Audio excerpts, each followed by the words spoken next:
एक दफा का जिक्र है कि एक बहुत अमीर आदमी था जिसकी 3 बेटियां थीं। 2 बेटियां बहुत ज्यादा मगरूर थीं, जबकि उनकी तीसरी बेटी बहुत ज्यादा नर्म दिल और मेहनती थी। इस रहमदिल लड़की का नाम ब्यूटी था। एक दिन उस अमीर आदमी को ये खबर मिली कि उसकी कश्तियां तूफान में गुम गई हैं, और उसने अपनी बेटियों को बताया कि इस वजह से अब वो लोग अमीर नहीं रहे। ब्यूटी अपने वालिद के लिए बहुत ज्यादा अफसरदा हुई और उन्हें तसल्ली देने लगी, और बाकी 2 बहनें पूरा दिन इस बात का गिला करती रहीं। एक सुबह उनके वालिद को ये खबर मिली कि उनकी गुमशुदा कश्तियों में से एक कश्ती बंदरगाह पहुंच गई है। मेरी बेटियों, अगर वो कश्ती सही हुई तो मैं घर आते वक्त आप लोगों के लिए तोहफे लेकर आऊंगा। हाँ तो बताओ, क्या तोहफे लाऊं आप लोगों के लिए? हीरे की अंगूठी, रूबी पत्थर और एक सोने का ब्रेसलेट।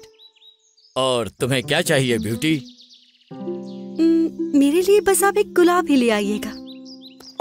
वो शख्स जब लंबे सफर के बाद बंदरगाह पहुंचा तो उसने अपनी कश्ती को बुरी हालत में देखा, जिसे देखकर वो अफसरदा हुआ। घर वापस जाते वक्त वो शख्स एक घने अंधेरे जंगल से गुजर रहा था। आसमान पर बिजली गरज रही थी और दरख्त ऐसे जैसे गिरने ही वाले हों। वो आदमी इतना थक चुका था कि उसे लगा मुझे कुछ देर आराम कर लेना चाहिए, और उसी वक्त उसे एक आलीशान महल दिखाई दिया। वो शख्स महल में दाखिल हो गया। हे, यहाँ कोई है जो मुझे सुन रहा हो? उस महल में कोई नहीं था। इसके बावजूद वो महल साफ सुथरा और रोशन था, और खाने की मेज बहुत ही लजीज खानों से सजी हुई थी। लजीज खाने को देखकर उस शख्स से रहा नहीं गया और वो सारा खाना खा गया। महल में घूमते हुए उसे एक खाली कमरा दिखाई दिया जहाँ एक बिस्तर लगा हुआ था। वो शख्स वहाँ आराम से सो गया। अगली सुबह जब उसकी आंख खुली तो उसने अपने पास कुछ नए कपड़ों को रखे देखा। मुझे ऐसा लगता है कि ये महल किसी परी का होगा। काश कि मैं उसका शुक्रिया अदा कर सकता। जब वो शख्स महल से जाने लगा तो उसने गार्डन में कुछ गुलाबों को देखा। मैं अपनी बेटियों के लिए महंगे तोहफे नहीं खरीद सकता, लेकिन मैं ब्यूटी के लिए ये गुलाब जरूर ले सकता हूँ। उस आदमी ने एक गुलाब तोड़ लिया। उसी वक्त उसे किसी के गुर्राने की आवाज आने लगी।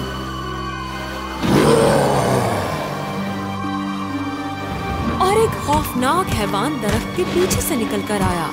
वो शख्स उसे देखकर बहुत डर गया।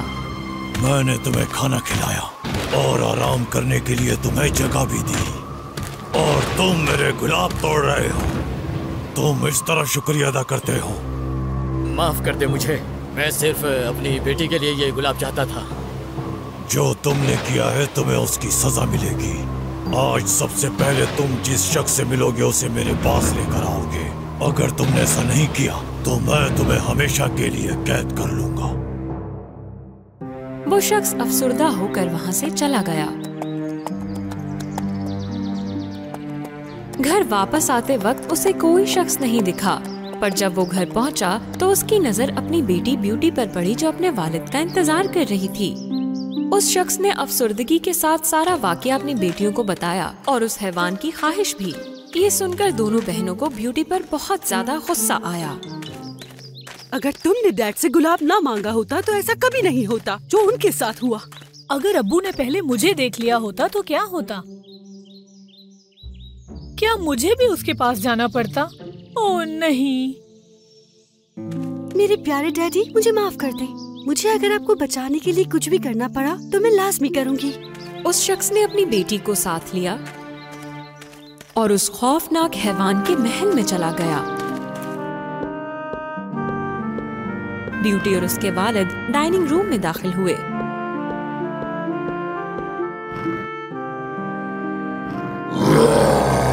और उसी वक्त फिर से गुर्राने की आवाज आती है और वो खौफनाक हैवान आ जाता है। ब्यूटी डर जाती है, मगर वो खौफनाक हैवान ब्यूटी से बहुत नरमी से पेश आता है। तुम्हारे वालिद कुछ देर के लिए महल छोड़कर जाएंगे, लेकिन तुम्हें यहाँ रुकना होगा। क्या तुम रुकना चाहोगी? हाँ, मैं यहाँ खुद रुकना चाहूंगी। ब्यूटी अपने वालिद को अलविदा कहती है और महल में चलते हुए उसे गुलाबों से सजा एक दरवाजा दिखाई देता है। ब्यूटी उस कमरे में दाखिल होती है। उसने देखा कि कमरे में एक तरफ पियानो रखा है और दूसरी तरफ फूलों से सजा झूला और एक तरफ बड़ी सी बुक शेल्फ में बहुत सारी किताबें हैं। वो कमरा बिल्कुल उसके ख्वाबों के कमरे की तरह लग रहा था। वहीं उसकी नजर मेज पर रखे एक खत पर पड़ती है। मेरी प्यारी मलिका, मैं आपको हमेशा खुश देखना चाहता हूँ। आपकी ख्वाहिशात मेरे सर आँखों पर। ब्यूटी सोचती है कि काश वो अपने वालिद से एक बार फिर से मिल पाती। फिर वो हॉल में खाने की मेज पर आती है। उसी दौरान वो खौफनाक हैवान भी खाने की मेज की तरफ आ जाता है। मेरी मलिका, क्या मैं आपके साथ खाना खा सकता हूँ? आप इस खूबसूरत महल के मालिक हैं। आप मुझसे इजाजत क्यों मांग रहे हैं? नहीं नहीं, दरअसल इस महल की मालकिन तुम हो ब्यूटी। अगर आप चाहें तो मैं यहाँ से चला जाता हूँ। जानता हूँ कि मैं आपको बहुत बदसूरत लगता हूँ, है ना? ब्यूटी खौफनाक हैवान का जवाब सुनकर बहुत हैरान हुई।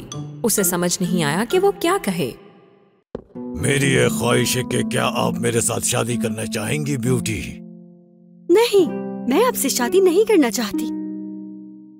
और हैवान वहाँ से चला गया। लेकिन इसके बावजूद वो खौफनाक हैवान ब्यूटी के लिए मजेदार खाने बनाया करता था और बहुत अच्छे से पेश आता था। इसी तरह दिन गुजरते गए और ब्यूटी को ये एहसास होने लगा कि उसे हैवान की आदत हो रही है और उसके साथ वक्त गुजारना अच्छा लग रहा है। और इसी तरह ब्यूटी के दिल में हैवान का डर खत्म हो रहा था। एक दिन ब्यूटी ने उस हैवान से कहा कि वो अपने वालिद से मिलना चाहती है क्योंकि वो उन्हें बहुत याद करती है। बिल्कुल, आप जा सकती हैं। बस ये वादा करें कि आप वापस आएंगी। मैं वादा करती हूँ 3 दिन में वापस आ जाऊंगी। तो फिर ये अंगूठी अपनी उंगली में पहन लें। जैसे ही ये अंगूठी उतारोगी, तुम अपने आप को इस महल के अंदर पाओगी। ब्यूटी उस अंगूठी को पहनकर अपने वालिद से मिलने चली जाती है। ब्यूटी के वालिद उसे देखकर बहुत खुश हो जाते हैं, मगर ब्यूटी की बहनों को उससे जलन होने लगती है। तुम्हारी अंगूठी बहुत बदसूरत है और ये तुम पर बिल्कुल भी अच्छी नहीं लग रही। 3 दिन तेजी से गुजर जाते हैं। ब्यूटी चौथे दिन भी वहीं रुक जाती है क्योंकि उसे अपने वालिद के साथ वक्त गुजारना अच्छा लग रहा होता है। मगर उस रात ब्यूटी को बहुत ही डरावना ख्वाब आता है। ख्वाब में ब्यूटी उस हैवान को बहुत ही बुरी हालत में देखती है।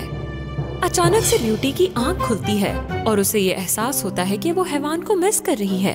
एहसास होते ही ब्यूटी अपनी अंगूठी उतार देती है और अंगूठी उतारते ही ब्यूटी महल में वापस पहुंच जाती है। वो भागकर बाग में आती है। हैवान गार्डन में उसी तरह से गिरा होता है जैसा ब्यूटी ने ख्वाब में देखा था। ब्यूटी बहुत अफसुर्दा हो जाती है और उसे प्यार से गले लगा लेती है। उठ जाओ बीस्ट, प्लीज उठ जाओ। अगर तुम्हें कुछ हो गया तो मैं अपने आप को कभी माफ नहीं कर पाऊंगी। हैवान कुछ लम्हों के लिए अपनी आंखें खोलता है। ब्यूटी, मुझे लगा था कि तुम कभी वापस नहीं आओगी। तुम्हारे जाने के बाद मैं बीमार और बहुत कमजोर हो गया हूँ। मुझे अंदाजा हुआ जब मैं तुमसे दूर हो गई कि मैं तुम्हें बहुत मिस कर रही हूँ, क्योंकि मैं तुमसे प्यार करती हूँ। मैं तुम्हारे साथ इस महल में खुशगवार जिंदगी गुजारना चाहती हूँ। उसी लम्हे गार्डन में हर तरफ एक रोशनी फैल जाती है। ब्यूटी हैरान होकर उस रोशनी को देखने लगती है और जैसे ही ब्यूटी दोबारा हैवान की तरफ देखती है, उसे हैवान की जगह एक खूबसूरत शहजादा दिखाई देता है। हाँ, तुम कौन हो और बीस्ट कहाँ है? ब्यूटी, मैं ही बीस्ट हूँ। दरअसल बात यह है कि मुझ पर किसी शैतान ने जादू कर दिया था। अगर तुम मुझे ना बताती कि तुम मुझसे प्यार करती हो तो मैं सारी जिंदगी बदसूरत बीस्ट ही रहता। शहजादे पर जादू के असर के बाद ब्यूटी की खुशियों में इजाफा हो गया, जो ब्यूटी की सच्ची मोहब्बत की वजह से मुमकिन हुआ। और उस दिन के बाद से ब्यूटी और वो शहजादा हंसी खुशी उस रोशन महल में जिंदगी गुजारने लगे।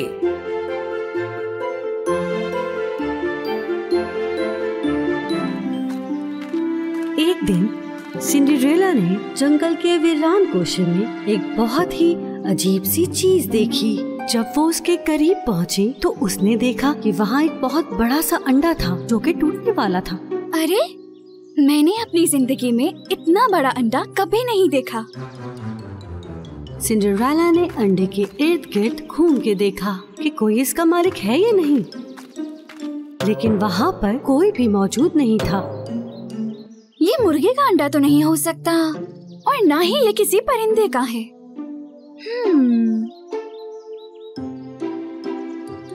उसी दौरान सिंड्रेला ने अंडे के टूटने की आवाज सुनी। अंडे का ऊपर वाला हिस्सा टूटकर नीचे जमीन पर गिर गया। जब सिंड्रेला हैरत से उस अंडे के अंदर देख रही थी तो उसके अंदर से एक डायनासोर का बच्चा बाहर निकला। हाँ, ये क्या? ये तो डायनासोर है और वो भी एक बेबी डायनासोर। डायनासोर का बच्चा सिंड्रेला को तजस्सुस भरी नजरों से देख रहा था। सिंड्रेला पहले बहुत खौफजदा थी, फिर उसने अपना हाथ प्यार से उस डायनासोर के बच्चे की तरफ बढ़ाया। डायनासोर का बच्चा अपना सर सिंड्रेला के हाथ के नीचे ले आया क्योंकि वो उससे प्यार करवाना चाहता था। तुम कितने प्यारे हो। फिर वो छलांग लगाकर अंडे के खौल से बाहर निकल आया और वो छोटे छोटे पौधे खाने लगा जो उसके सामने थे। बेबी डायनासोर, मैं नहीं जानती तुम यहाँ कैसे और क्यों आए हो, लेकिन मुझे तुम्हारी अम्मी को ढूंढना होगा।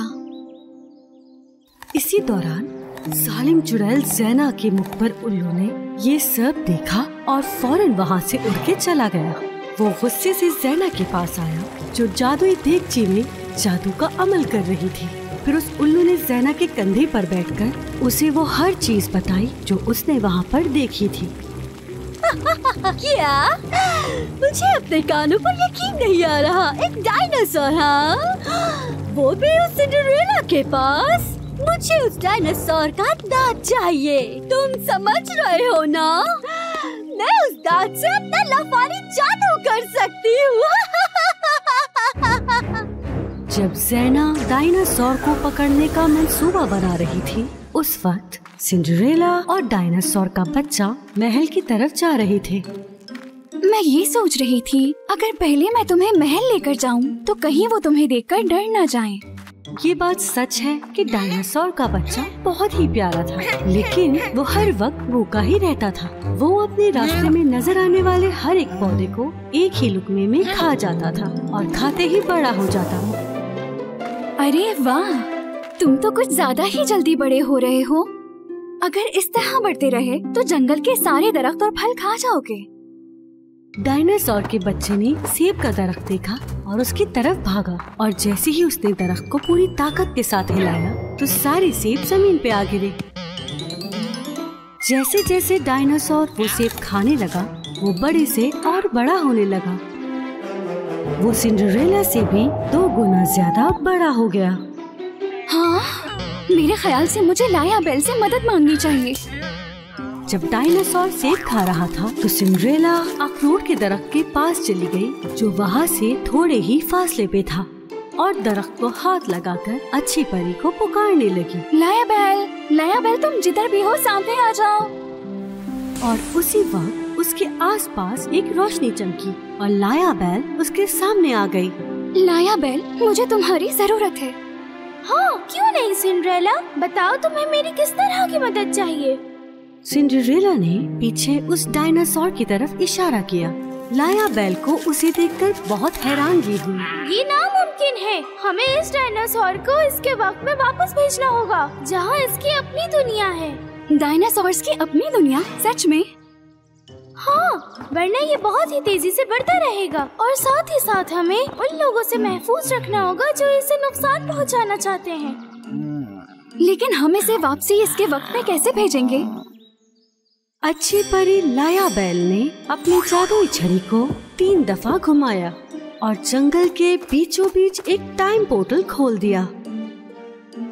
सिंड्रेला ने जल्दी से कुछ सेब उठाए और डायनासोर को उस पोर्टल की जानिब ले जाने की कोशिश करने लगी। मैं इस टाइम पोर्टल को कुछ ही देर के लिए खुला रख सकती हूँ। तो सिंड्रेला मेरी दोस्त, तुम्हें जल्दी करना होगा। लेकिन उसी वक्त ज़ेना जादू की गेंद में सिंड्रेला के सामने नमूदार हो गई। रुक जाओ, डायनासोर मेरे साथ जाएगा। हाँ, नहीं, तुम जैसी बुरी चुड़ैलों को इससे दूर रहना चाहिए। सिंड्रेला ने ज़ेना की बात ना सुनकर डायनासोर को टाइम पोर्टल की तरफ ले जाने की कोशिश की और दूसरी तरफ ज़ेना ने जादुई रस्सी को अपनी कलाई में बांधा और डायनासोर की दुम के गिर्द उस रस्सी को फेंका। उसी वक्त ज़ेना के उल्लू ने लाया बेल के हाथों से जादुई छड़ी छीन ली। नहीं, वो मुझे वापस करो, वरना टाइम पोर्टल हमेशा के लिए बंद हो जाएगा। उल्लू ने अच्छी परी की बात को नजरअंदाज करके वो छड़ी ज़ेना के हाथ में पकड़ा दी। तो अब तुम क्या करोगी सिंड्रेला? ज़ेना जादुई रस्सी से डायनासोर को अपनी तरफ खींच रही थी और साथ ही लाया बेल की जादू छड़ी से उस टाइम पोर्टल को बंद करने की कोशिश कर रही थी। अपने आप को रोकने की कोशिश करो, मत जाओ, थोड़ी हिम्मत करो। जैसे ही डायनासोर आहिस्ता आहिस्ता ज़ेना के करीब पहुंच रहा था, एक जोरदार और अजीब सी आवाज टाइम पोर्टल के अंदर से सुनाई दी। हाँ, ये कैसी अजीब आवाज है? क्या हो रहा है? ये अजीब सी आवाज कहाँ से आ रही है? अरे ये तो डायनासोर का गाना है। डायनासोर की माँ अपने बच्चों को बुलाने के लिए ऐसे ही गाने गाती हैं। ये आवाज भी टाइम पोर्टल की दूसरी तरफ से आ रही है। जब डायनासोर के बच्चे ने अपनी माँ की आवाज सुनी तो उस रास्ते की तरफ दौड़ना शुरू कर दिया और ज़ेना की जादुई रस्सी की वजह से उसे भी उसके साथ जाना पड़ा। रुक जाओ! डायनासोर, तुम कहाँ जा रहे हो? और इस तरह वो डायनासोर का बच्चा और वो चुड़ैल ज़ेना टाइम पोर्टल के अंदर चले गए, जो कुछ देर में बंद होने वाला था। वो दोनों डायनासोर्स की दुनिया में पहुंच गए थे। पीछे से उन्हें देखने वाली सिंड्रेला और लाया बेल को समझ नहीं आ रहा था कि वो क्या करें। हमने कर दिया, आखिरकार बेबी डायनासोर अपने घर पहुंच गया है। हाँ, लेकिन अकेला नहीं गया। जब ज़ेना ने खुद को डायनासोर्स की दुनिया में पाया तो पहले तो वो बहुत ज्यादा खुश हुई, क्योंकि उसने अपने आसपास डायनासोर्स के दांत देख लिए थे। ये रहा डायनासोर का दांत। लफारी जादू, मेरा इंतजार करो। लेकिन उसको वापसी का रास्ता नहीं मिल रहा था, क्योंकि वो रास्ता तो बंद हो चुका था। मैं वापस कैसे जाऊंगी? नहीं, मदद करो! मैं यहाँ जादू नहीं कर सकती, ये नामुमकिन है। ज़ेना ने जब ये गौर किया कि डायनासोर की माँ उसकी तरफ आ रही है तो उसने डर के मारे भागना शुरू कर दिया। मुझे यहाँ से बाहर निकालो! मुझे दांत नहीं चाहिए। डायनासोर का बच्चा अपनी दुनिया में वापस पहुँच गया था। लाया बेल भी परियों की जमीन पे वापस चली गई थी और सिंड्रेला भी अपने महल में वापस आ गई, क्योंकि हर कोई अपने प्यारों के साथ ही खुश रह सकता है।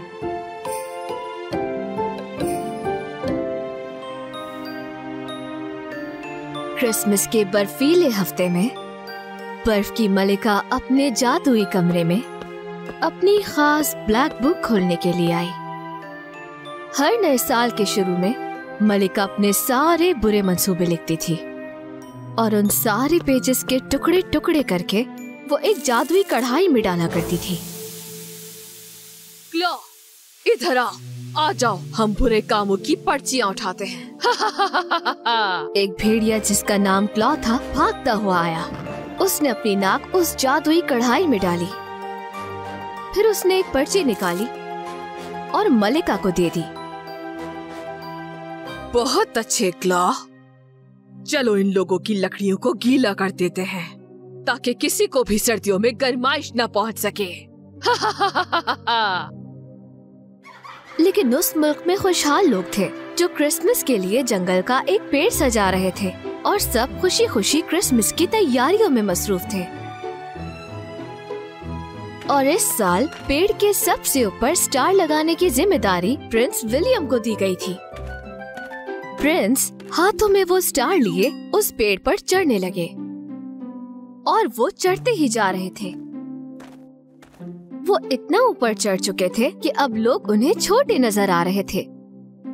मैंने कभी नहीं सोचा था कि दरख्त इतना ज्यादा ऊंचा होता है। विलियम ने बहुत कोशिश की, लेकिन वो फिर भी स्टार लगाने में नाकाम रहे। उसी वक्त एक व्हाइट ईगल प्रिंस की मदद करने के लिए आई, जो कि प्रिंस की दोस्त थी। वो लोग जिन्होंने व्हाइट ईगल को पहली बार देखा था, वो उसे हैरानी से देखने लगे। ईगल ने अपने पर फैलाए और स्टार को चोंच से पकड़ा और आराम से उसे पेड़ के ऊपर रख दिया। और तभी उस स्टार की रोशनी हर तरफ फैलने लगी।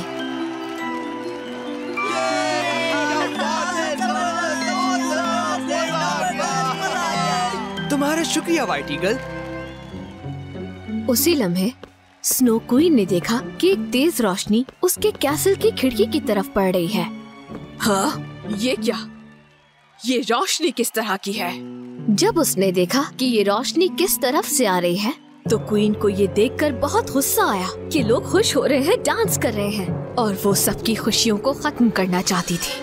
फौरन क्लॉ, अभी इसी वक्त वो स्टार मेरे पास लेकर आओ। अगर तुम नाकाम हो गए तो मैं तुम्हें सारी जिंदगी इस कैसल में कैद कर दूंगी, समझे?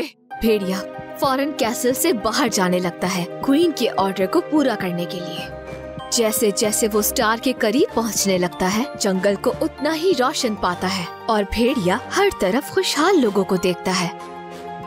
थोड़ी ही देर बाद भेड़िया उस बड़े क्रिसमस ट्री के पास पहुंच जाता है और किसी की भी नजरों में आए बगैर पेड़ पर तेजी से चढ़ जाता है। देखो, ये तो क्वीन का भेड़िया है। अरे नहीं, ये हमारा ट्री बर्बाद कर रहा है। जैसे ही भेड़िया अपने ताकतवर पंजों से उस स्टार को गिराने वाला होता है, उसी वक्त वहाँ पर व्हाइट ईगल पहुँच जाती है। उस स्टार को खराब करने के बारे में सोचता भी नहीं जंगली भेड़िए। तुम कुछ भी कर लो, मैं इसे अपनी क्वीन के पास लेकर जाऊंगा। व्हाइट ईगल अपने ताकतवर परों से पेड़ के इर्द गिर्द घूमने लगी और भेड़िए को पेड़ से नीचे गिरा दिया। जब भी भेड़िए ने अपने पंजे व्हाइट ईगल की तरफ बढ़ाए, उसने उसे अपने परों से दूर कर दिया और आखिर में ईगल ने भेड़िए के ऊपर आकर अपने परों से एक जोर की आंधी चलाई। भेड़िया पहले आंधी के जोर से लड़खड़ाया और फिर एक पत्थर पर जा गिरा। भेड़िया, जिसके पैर में चोट लग गई थी, वो अंदाजा कर चुका था कि व्हाइट ईगल से मुकाबला नहीं कर सकता और लंगड़ाते हुए कैसल की तरफ जाने लगा।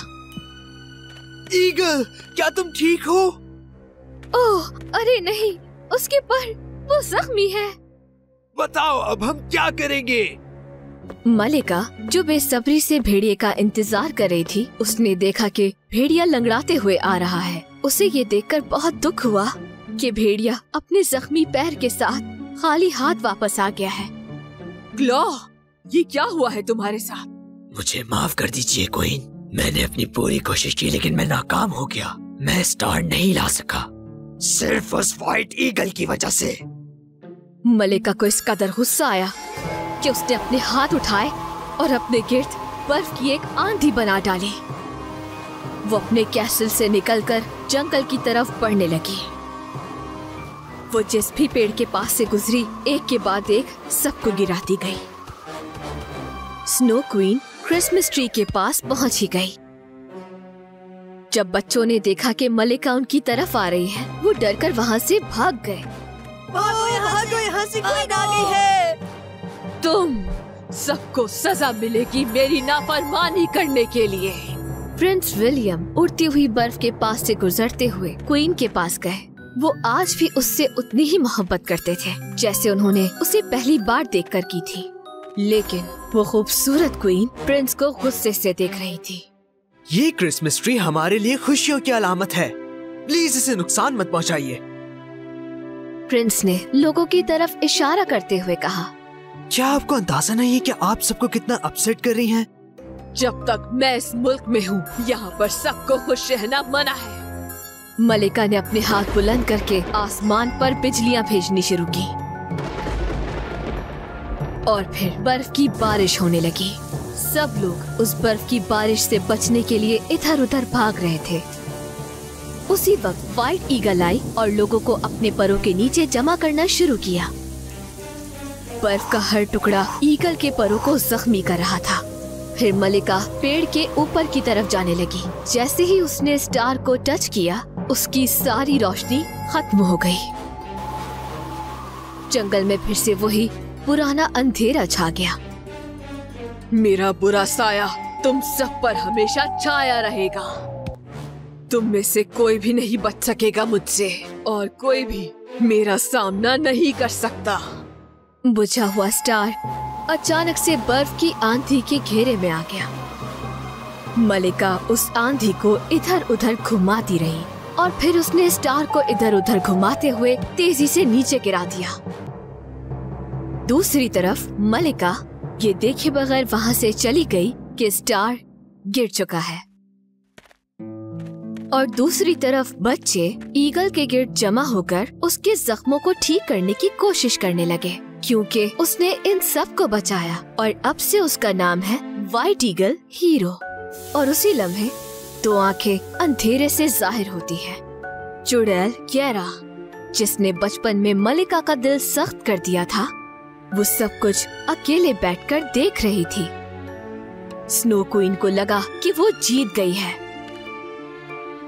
लेकिन वो ये समझ नहीं पा रही थी कि बुराई ने उसका कितना नुकसान किया है, क्योंकि बुराई करने वाले के साथ हमेशा बुरा ही होता है और जो लोग अच्छाई करते हैं उनके साथ हमेशा अच्छा ही होता है।